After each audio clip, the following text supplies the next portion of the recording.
Hey guys, welcome back to Seller Sessions 4 p.m. BST today. Back to the show, good friend of the show, Nick Katz. He hasn't been on for a couple of years. We're going to revisit Japan. Nick is based in Japan and has done for many years. But Nick, would you like to give everyone an introduction on yourself, please?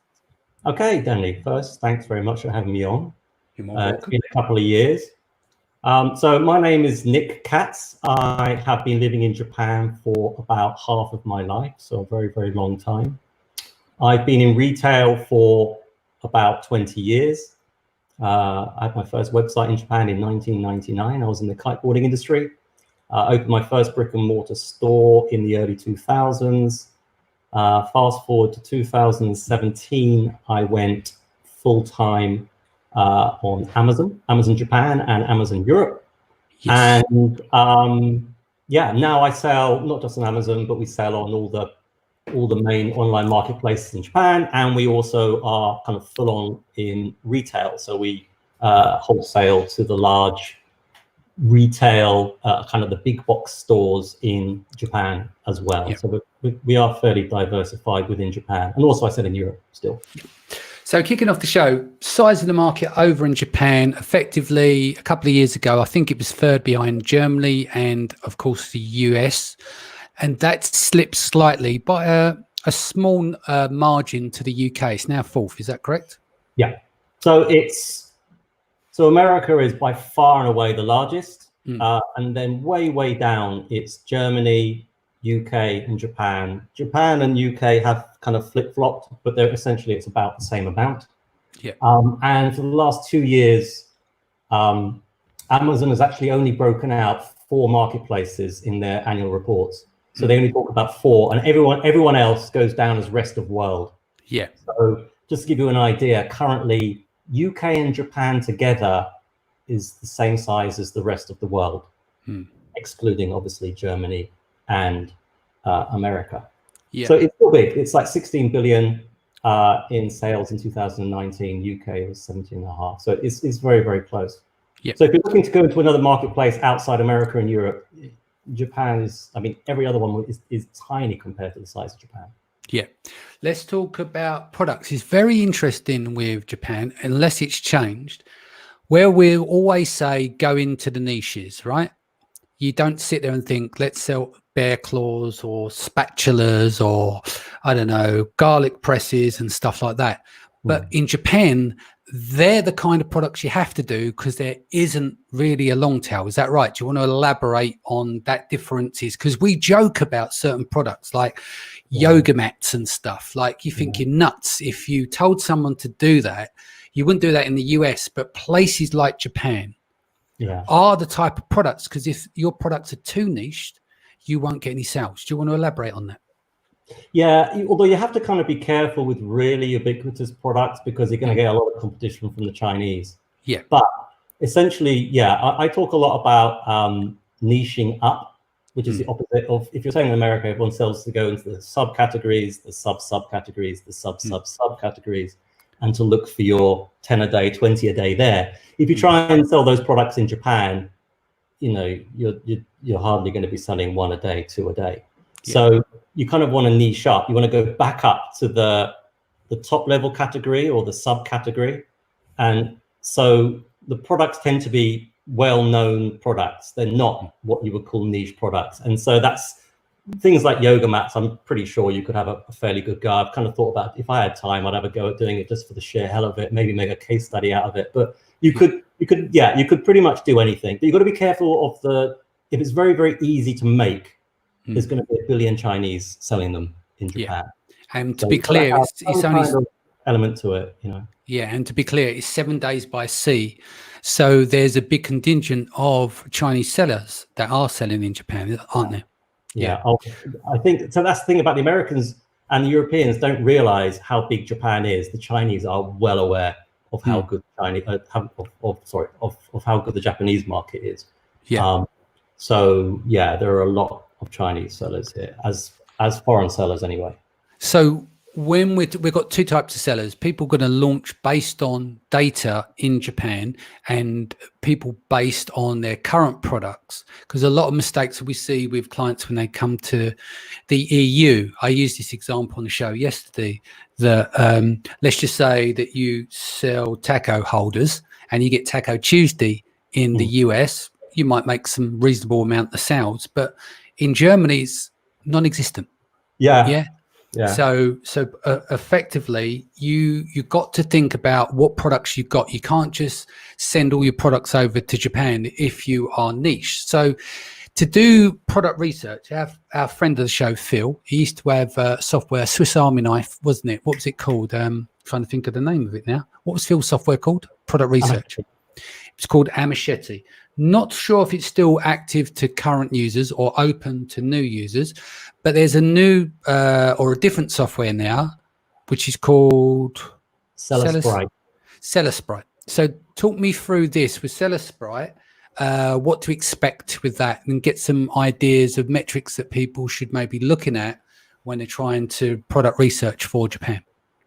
Yeah, so a lot of the tool makers, the SaaS companies, I think 2 years ago when we spoke, there were almost none for Japan. Yep. Now there certainly are more in certain categories. When it comes to the research, like product research, keywords, there aren't very many. So the main one now is Sellersprite. I should mention that it's Chinese owned. So, you know, if that's a factor, you know, it is pretty accurate. In fact, just last week, a couple of weeks ago, I actually just did a comparison with some of my products I know. So it's pretty good ballpark. Like if it says 300, it's probably doing 250 to 350, 400. It'll give you an idea. So it's got everything in there. You can do reverse ASIN searches, keyword searches. But as we just mentioned off call, I tend to just stick with brand analytics because that's... Let's talk about that. Obviously, brand analytics is universal across most of the marketplaces anyway. Yeah. Is there anything that stands out, like in terms of when you're using brand analytics, especially down to the availability of keywords? Let's talk about the language. There's 3 different parts of the language, isn't there? Do you want to explain? Yeah, three different alphabets. Sorry, different alphabets. So the thing you've got to be careful with, first of all, with brand analytics, and it's the same with any marketplace. And I know that I heard Ellis talk on your podcast about this a while ago, that he doesn't normally choose exact keyword matches if it's not in brand analytics, because brand analytics only shows the higher search volume. So in Japan, because of what we were talking about earlier on, with the fact that you have to kind of niche up, if the main keywords are not in brand analytics, just do not do that product. You've got to make sure that there's a fairly hefty amount of searches for a term. But yeah, coming to the language could be slightly tricky because there's 3 alphabets, and Amazon is still woefully behind Google when it comes to understanding and kind of combining the languages, combining the alphabets. So you can write a word in different ways and you'll get completely different results. A good way to test is to do it in brand analytics, but I have found that when you actually run ads, it also seems to be different that way as well. So you're running PPC. So you've got to kind of test these things. And also if there's a space or not a space. So in Japanese, there's no space in the language, so, which is the same as Chinese. So there are like keyword phrases, keyword sets that you would have, you know, the thing that you always hear, long handle, garlic press. There'll be a space between all those, right? But in Japanese, there's no space. It'll be one word. Yeah. So you've got to kind of test out putting a space in, not putting a space in. And there are kind of extra things that make it complicated. There's actually 2 different spaces used in Japanese as well. So brand analytics is a good way to kind of test what alphabet you should be using, but you're probably going to want to have a Japanese person to help you do this. Otherwise, it could be a bit tricky to navigate. Yeah. Say a few hellos here. Looking forward to this one from Facebook user. Zach Franklin says, hey, Nick Katz. Friend Sergi, how you doing? I haven't spoke to him for a while. Obviously, I met Sergi through you, which brings you on to the next point. I hope he doesn't mind me saying, is that his wife had to redo my listing when I launched into Japan a few years back. We spent £300 or £400, I think it was, on getting the listing done by a Japanese person, but then got educated in the US and then went back to Japan. and we couldn't work out why it wasn't converting. But Sergey's wife sat down and said, "You've combined 3 different things here." I couldn't remember exactly from back then. It might have been the alphabet. I'm not sure, and certain cultural elements were missing. And the conversions were a lot better when she went through and rewrote the listings to correct stuff. So I think, obviously, with anything in terms of translation, you want to get native tongue to do that. But it seems to be even more so places like Japan, where the language is maybe a bit more complicated as well. So effectively, got to get the listings done, everything else, using brand analytics. So we covered some of the basics there. Obviously, brand analytics wasn't there 3 years ago when we had you on the show. So that is a bit of a step forward for those who don't have a keyword research tool. Yeah, it is. And want to get ideas for products is to use the brand analytics. But then obviously they're going to need the Japanese account. Let's talk about setting up a Japanese account. Let's start there. Let's walk through some steps. So setting up accounts in any country or any marketplace is the same. You can just obviously do it through your own current dashboard. It's always good to link up accounts, so it kind of unifies things. Just makes it easier to see how you're doing. There is a bit of a problem in Japan. I'm hearing more and more about it from new sellers, although I hear it's also happening in other marketplaces as well, in that it's very easy to set up an account, but then a few days later, they will suspend the account and then ask for more information. And I know a lot of people that it's been very, very frustrating. So the fact that you open an account, just kind of be wary that you're probably going to have to try and submit some more documents. So kind of be careful with that. Just kind of give yourself time. It could take a few weeks to set an account up now. Okay, so they set the account up. That's fine. What else was going to talk about here? Oh yeah, hook pricing. Some of the problems we have. We'll get into the next part, which is 3PL and stuff. But with shipping, we done a lot of getting quotes in for that. And depending on where your 3PL is located, you could get caught out quite heavily on trucking costs. So there's something to bear in mind depending on where it's sat. But you don't mind telling the show, you use a company that I used as well. They take care of import of record as well. And it tends to be that, if I'm imagine it's still the same, is that Japan, because of the square footage, the price per square foot, the FBA storage costs are one of the highest, if not the highest in the world. So it's better to use a 3PL. Is that right? Yes. So as far as I'm aware, Japan does have the highest storage costs. Certainly my costs in Japan are a lot higher than everywhere else. Well, it's not a problem for me. We've got a warehouse here and we can just drip things into Japan. So there's a few things there. So actually, once the goods arrive at a Japanese warehouse, they get into the bins really, really quickly. So you don't get the problems you have in Europe or the States. It's very, very efficient here. But getting the products, shipping can be very expensive. The domestic shipping can be very expensive. So sea shipping is incredibly cheap, but the main cost is actually then tracking it from the port to the fulfillment center. So that can be a bit costly. So the best thing to do is just to get a few quotes. I mean, there are a couple of recommended carriers for sea shipping on Amazon has recommended kind of partners. The sea shipping, I actually do use one of those. I know I can get it cheaper in America, but I'd rather deal with a Japanese company. If something goes wrong, they can handle stuff. You might get cheaper prices from Chinese companies, but they aren't very strong on the ground in Japan. So you've got to be careful. Storage fees are very high. Long-term storage fees went down enormously about, I think it's like 6-7 months ago. I can't remember the reason why, but Amazon reduced their long-term storage fees by 90%. They reduced it by 90%. And they occasionally have these campaigns. I think it's still going now, that you can send products in, and if you don't sell them within a certain amount of time, they'll send them back domestically for free, but they won't send them back internationally. But Amazon is constantly doing things to try and get more foreign sellers. Like the whole of 2018, it was free to ship into the fulfillment centers from within Japan. It was free. It was amazing. But using a 3PL is difficult because there aren't they don't have the same infrastructure as they do in other marketplaces like Europe. And actually, Europe isn't even that easy. UK is not that easy. There's definitely more in America. So there isn't that much demand in Japan for the lower volume Amazon seller. So it might be difficult to find the 3PL. So probably going direct into the warehouse the fulfillment center may actually be your only kind of practical option. Yeah. So can we mention the one I used and what you used in the past as a 3PL? Oh, so you're talking about the IOR side? You're talking about Take? Yes. Oh, Yeah. okay. So that's where, yeah. Okay. So what he worked as, he done the import record, and he also operated as storage for us and dealt with our returns. Yeah. So that doesn't often happen. I should probably mention that most of the shipping companies / forwarders don't do IOR. Yeah. And most of the IOR companies don't do logistics. So an IOR is an importer of record.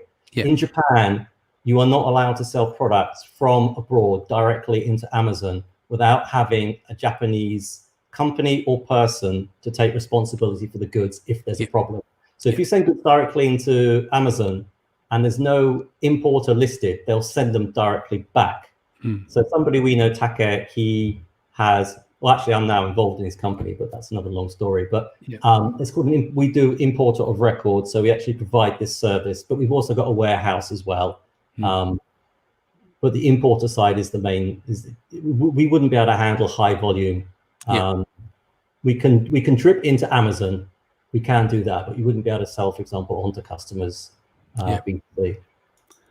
So quick hello from Pierre there. Saibi says, good afternoon, guys. Then says, it's not the case that we need a Japanese agent rep to sell in Japan. He says, okay. He answered my question there. And he's saying, so you need an import of record. So yeah, that kind of covers that side of things. C-tax. So a couple of years ago or so, it's 8%. It's rise to 10%. Yeah. Do you want to just give a background on what it is, how it kind of works as well on the basic level? Yeah, so it's called consumption tax. It's not value-added tax. It is slightly different, and it's accounted for in different ways depending on your company's structure. Not just so much structure, but also on the actual earnings as well, on the revenue. It actually changes. So over 50 million in revenue a year, and it changes to the same as the English system of that, input-output that.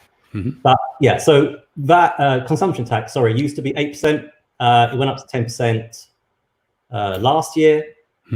Every time it does that, it has a huge dampening effect on the economy. So the whole tax, that whole kind of consumption tax thing is quite new in Japan. I mean, the first consumption tax wasn't until the 1990s. So when I came to Japan, I think it was only like 3%, went up to 5%, then 8%, and now up to 10%. So it's still a lot lower than a lot of other countries. And the jury's still out on what foreigners are supposed to do. In theory, up until 10 million yen, which is about 100,000 US in revenue.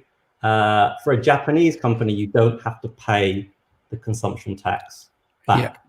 And in theory, that should be the rule for foreigners, but I'm not going to kind of put my neck on the line there because I'm not an accountant.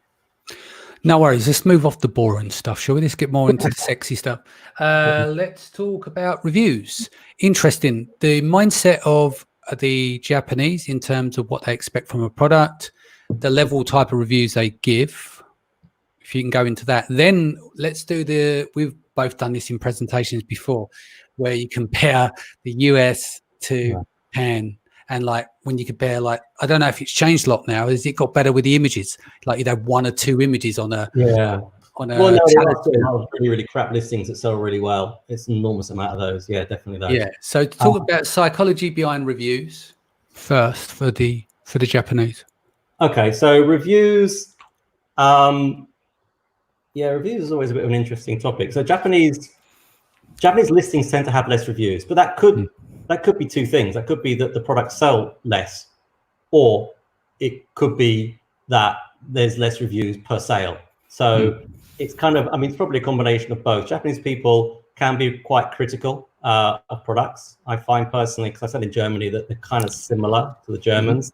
They'll often write bad reviews, which isn't necessarily a bad thing because, especially in countries like Germany, and I think to an extent in Japan as well, if listings have got lots of bad reviews, I think people understand it's just people being picky.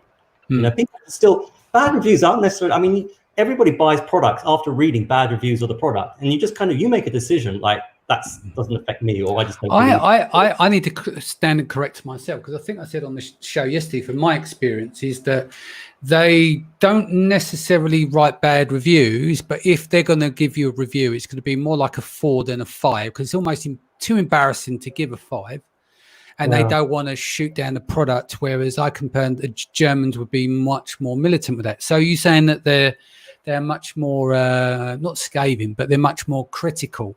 They can be more critical, but I think that's, but also the fact that there's less reviews. So the reason for there being less reviews could be a number of different things. It could be that Japanese people review less, but it could be that that particular product is selling less. And it also just could be that there's less black hat, or there's less review manipulation going on. To be honest, that's probably one of the main factors, I would guess. Especially if you compare it to places like the US. A big seller in the US will be selling a lot, so they'll be getting a lot of reviews, but they may not be getting as many, the review rate may not be different to Japan. It's just that they kind of, it might not be black hat, might be gray hat. They're just kind of pushing things a bit more with maybe inserts, or using outside sources to get reviews, using rebates. All these things, rebates, for example, don't work in Japan. So any reason for that? Yeah, well, I think one of the main reasons that Japanese people don't use PayPal. Right, gotcha. Okay. So any Japanese person that's lived abroad or has foreign friends, whatever, will have a PayPal account. Most people have never heard of it. So there's all these things that you kind of rebate keep, all these things that seem very obvious to everybody else. Japanese people don't use it, so it's kind of harder to give money back in Japan. So the people less, so the less people doing rebates, less people doing, you know, pushing it as much. I think that's probably one of the larger factors on there being fewer reviews. But coming back to the first thing you mentioned, there are lots of products that sell very, very well, and could be bestsellers, but could still only have 8 or 9 reviews. It's so if you've got a bit of nous about you, and you've got a Japanese connection or someone to help you with promotion in Japan, you could certainly, if you've got experience, you could certainly do well in Japan. The Chinese sellers aren't very good at that. They have all the, you know, the usual fake reviews with lots of photos, but that only goes so far, right? So if you've got a good campaign, if you know how to kind of get reviews in a legal way, but using outside sources, you're definitely going to have an advantage in Japan, certainly over a Japanese seller. So it's easy, still pretty easy to kick off with a handful of half decent reviews, 4 and 5. Yeah, you only need, you only need 6. I mean, 5. That is good enough. Definitely. Yeah. So there's a lower barrier to entry there, but if you're going to go down the, dare say, friends and family route, you might be a bit limited to the friends and family you have in Japan. But that's you don't have, well, review clubs. Obviously, this is going on beyond terms of service, but I'm just trying to compare them to the other markets. You low amount of reviews. If you're going into a new market, obviously people, whether they admit it or not, some are going to do friends and family stuff. But like you said, there's no rebates and stuff like that. So I take it you're still kicking off with 0 reviews, running PPC, and just building up that way is one. Yeah, although I mean, if it's a first product, you probably, I mean, everybody's still, if you're a new Amazon seller on any marketplace, you are going to get a friend to write a review. I mean, it's just what people do. I mean, I obviously don't do that anymore because I've got brands and I've got followers just to ask for reviews. But when I started, I asked colleagues. I mean, so do it that way. But maybe you won't have friends in Japan, so you know, find somebody, find a VA, find someone who can find people. Just get 3 or 4 reviews. I mean, let's be honest, everybody does it when they first start. I mean, that's so what about PPC? You running PPC mainly in Japan, or before we get onto other stuff? So we'll go back to PPC. What off-platform stuff do you engage in, or what do people generally engage in off-platform in terms of marketing? Off-platform is kind of interesting because Facebook is non-existent in Japan, essentially, which means that Messenger is non-existent, which means Messenger bots are non-existent. I mean, it's a dead. I mean, Japanese people. There are lots of Japanese people that have accounts, but I'm telling you, it performs very, very badly. So for advertising, we use Instagram a lot. Instagram works really, really well for us. It obviously is product dependent, but if you've got a product that photos well, Instagram is very big in Japan. But the main platform we use for most things is Line. So Line is the Japanese WhatsApp. Yeah. In fact, it's more like WeChat. It's got everything in it, and it's Japanese only. And you will never find a Japanese person who doesn't use Line. It is incredibly ubiquitous. So we use Line for our Line lists. So we always contact people online for promotions, if you want reviews. So Line is a good way to contact the customers. Instagram is a good way to advertise. Line does now have an advertising platform as well, although it is a bit expensive. Yeah. So those are probably the two main ones. So yeah, say Facebook related things don't really work, or obviously Instagram's Facebook, but messenger bots don't work. And so with PPC, obviously you're mining the brand analytics reports. How many would you say is a good number of search terms to kick off with from the report? You know, because you got to look for red flags. If you go in the report and there's nothing there, then obviously you're going to have a big struggle. But if they are in a report, how many ideally would you like to see roughly? The number of search terms, that's quite difficult. I mean, the best way to do is obviously, I mean, you can use brand analytics to get to kind of have a stab at what you think should be the good keywords to use. Yeah, obviously you got to deploy the campaigns, but you need to know that there's something there that's searchable. Yeah. But so obviously you want to start with the auto campaigns. They do work really well in Japan. Also, as you know, it's a good way of testing how your listing is. Another way, just initially start your keywords, is just to look at some of the other competitors and just pick out some of the words that they're all using. That doesn't always mean it's going to work, but you should definitely use those. An exact match, it really depends on the product. I mean, for exact match campaigns, I normally have about 10 keywords in there. But I always run through the usual gamut. You go from auto to broad to phrase to exact. But I don't know why, but in Japan, my auto campaigns always do better. And by the way, PPC is a lot cheaper in Japan than it is in most of the marketplaces. Excellent. You had a problem with that, didn't you? What's that? Oh, you had a problem with keyword, didn't you? Yeah, let me actually look. I'm going to pull up these slides. I haven't got time to go into detail now, but let's just say we had a massive problem with PPC. I'm going to give you a product that had like one keyword or something, didn't you? Yeah, we had one keyword that on desktop just sat at the bottom of the page, and there was no ads at the top whatsoever, and that's why we switched to doing giveaways. So we had an ACOS of 1,665. And then I was like, okay, this because it was a zero-sum game. It was the only one that worked. And it was at the bottom of the page, and everyone was bidding. I've never heard of that from anybody else, though. I know, because I'm the lucky one. You're the lucky one. Yeah. So Deepak says, hi, Nick. Great to see you there. Yelchin says, hello, guys. He's back again in the feed. We got Nadia, Corinne, Herb D's back. Scott Gallagher's here. Louise is here. Karen. Who else have we got? Antonia there. Matthew. Obviously, Sergi's here as well. And we see Zach earlier. Herlang's here. Abigail, Raul, Oxy is here also. Is there anything that we've missed before we kind of summarized in a rundown? Anything other standouts that we haven't covered? I mean, there's so many things you can really get into. There's one thing that I kind of like to mention a lot more so Japan, the Japanese market is a lot smaller than America, right? But Japanese people are very homogeneous. I mean, this is very general, but Japanese people tend to be of a similar build, a similar background, similar education. They live in similar size houses. It's kind of fairly homogeneous. So what I think is important for people to understand, coming back to the cultural differences, like if you have a product that sells well in Europe or America, it might not sell well in Japan. But on the flip side of that, if you get the product right for Japan, your potential market is huge. Yeah. Because Japanese men aged between 30 and 40 all like the same thing. I mean, that's being horribly almost sounds racist, but Japanese people do have very, in a certain demographic, they have very similar interests. So if you're in fishing, I mean, everybody in Japan who's 6 years old fishes, I mean, or plays golf. I mean, everyone knows about golf, right? So although the market may not be as big as Germany, to be honest, if you get the right niche, you'll probably have a way larger potential market than Germany, and maybe even a larger potential market than than America. An interesting fact, 98.5% of people in Japan are Japanese. So it may sound stupid to say it, but Japan is full of Japanese people, which you can't really say about other countries. So you can use that for your advantage for when you're choosing your products and targeting.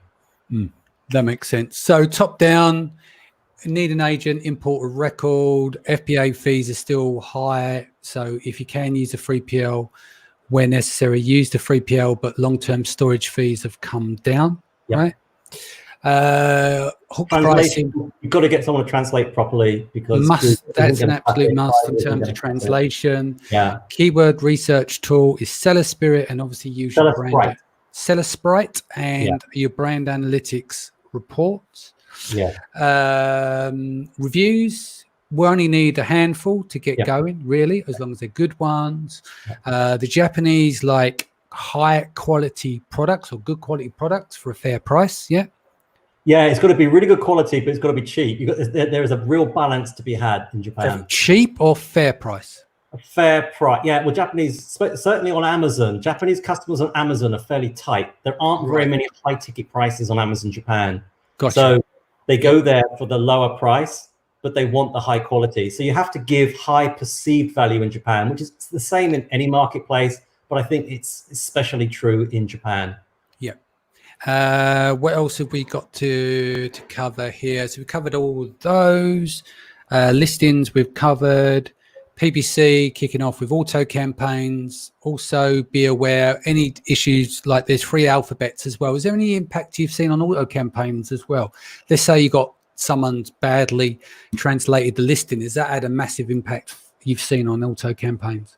Yeah. It is going to pick up shitty keywords. So you've really got to make sure you go through there and negative those out, and then obviously redo the listing depending on the keywords that are coming up. Chatbots don't work in Japan. Barely any Facebook. I mean, I looked with Facebook in terms of when we switched, and it worked back then. So I don't know the change now, but you're saying Insta's a good option for marketing, and the domestic one is Line. It's Line. Line is huge in Japan. I mean, Line is everything. Line is WeChat, it's WhatsApp, and it's Facebook, and it's Messenger. It's used by everybody for everything, and it's a brilliant way to promote in Japan. It is a little bit expensive for sending messages. It's like $50 for one. At the pack I've got, it's like $150 a month, but I can send out 45,000 messages. Which isn't actually that much. Like I've got say 5,000 followers online, so that's only 9 messages a month. So that's not actually that much. But it's very effective because it's social. It's on so Line is only on a mobile phone. So if you send out a campaign, you're going to get clicks. You're going to get buys in seconds. It is very, very powerful. Cool. Excellent. And what is the best way that people can reach you? So I've actually had a Facebook group since 2016, which I was kind of off, but I kind of come back onto it, and I started just writing thoughts that come into my head. So that's Amazon Japan PL. So I'm kind of getting that group going back again. So you can ask questions in there. You can also contact me on, I've got a website, thejapanguy.jp. Yes. Not .com, that's a different guy. So thejapanguy, one word, .jp. I haven't really kept up with it, but there's a contact form on there, and you can contact me on there if you so wish. Cool. Sounds good. Guys, I'll be back here 4 p.m. tomorrow, BST. Nick, thank you for joining the show. Thank you, Dan. And I look forward to seeing you soon. See you later, guys. Take care.